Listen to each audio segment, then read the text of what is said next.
Sekitar 100 roket ditembakkan dari Lebanon ke Haifa, Israel. Rekamannya ramai beredar di media sosial Telegram pada Rabu 9 Oktober 2024. Kota pelabuhan Haifa di Israel Utara terkena sejumlah serangan roket yang ditembakkan oleh kelompok bersenjata Lebanon Hizbullah pada Minggu malam, yang menyebabkan kerusakan dan melukai 8 orang, kata otoritas Israel. Seorang juru bicara pemerintahan kota Haifa mengatakan ini adalah pertama kalinya kota itu menjadi sasaran sejak perang tahun 2006 antara Israel dan Hizbullah.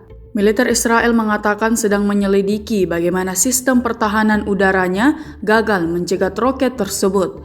Hizbullah mengatakan pihaknya menargetkan pangkalan militer di selatan Haifa. Orang lainnya terluka ketika rentetan roket menghantam kota Tiberias yang terletak di sebelah timur di tepi Laut Galilea. Sementara itu, pesawat tempur Israel melancarkan serangan udara baru di ibu kota Lebanon, Beirut, yang menurut militer menargetkan Hizbullah. Militer juga mengatakan divisi ketiga telah bergabung dalam invasinya ke Lebanon Selatan.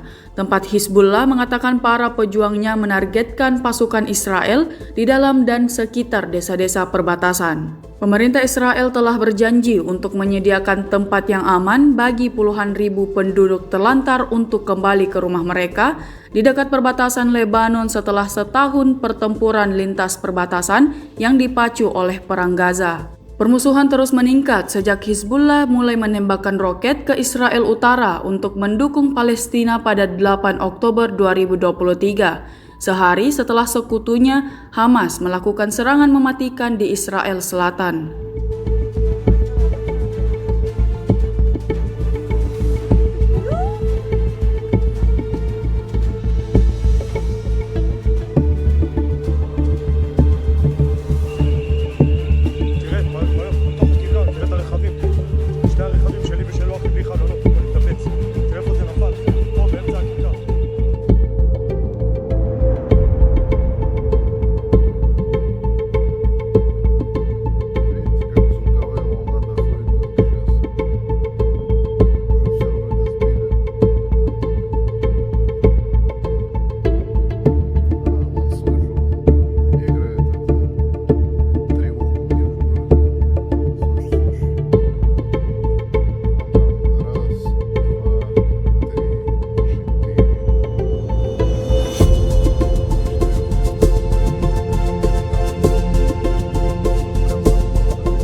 Download Tribun X sekarang, menghadirkan lokal menjadi Indonesia.